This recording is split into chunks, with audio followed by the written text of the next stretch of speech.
Welcome to A1 TV Telugu news. నేను భువన. Details చూద్దాం. ఎన్టీఆర్ జిల్లా తిరువూరులో ప్రశ్నాపత్రాల లీకేజీలను ఖండిస్తూ ఎస్ఎఫ్ఐ బంద్కు పిలుపునిచ్చింది. పరీక్షల నిర్వహణలో పారదర్శకత, జవాబుదారీతనం తీసుకురావాలని, పేపర్ లీకేజీపై సమగ్ర విచారణ జరిపి బాధ్యులపై కఠిన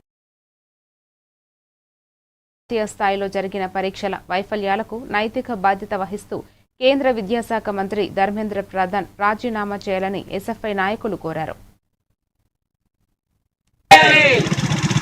రాష్ట్రవ్యాప్తంగా జరుగుతున్న విద్యా సంస్థల బంద్ను కేంద్ర విద్యాశాఖ మంత్రి ధర్మేంద్ర ప్రధాన్ వెంటనే రాజీనామా చేయాలి. కేంద్ర విద్యాశాఖ మంత్రి ధర్మేంద్ర ప్రధాన్ వెంటనే రాజీనామా చేయాలి.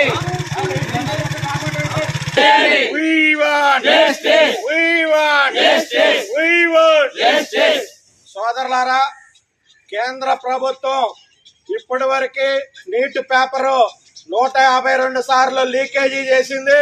22 మంది విద్యార్థులు చనిపోతే ఇంతవరకు కేంద్ర రాష్ట్ర ప్రభుత్వాలు మొద్దు నిద్ర వేడుకోకుండా విద్యార్థులు చనిపోయినా స్పందించని కేంద్ర విద్యాశాఖ మంత్రి ధర్మేంద్ర ప్రధాన్ వెంటనే రాజీనామా చేయాలి.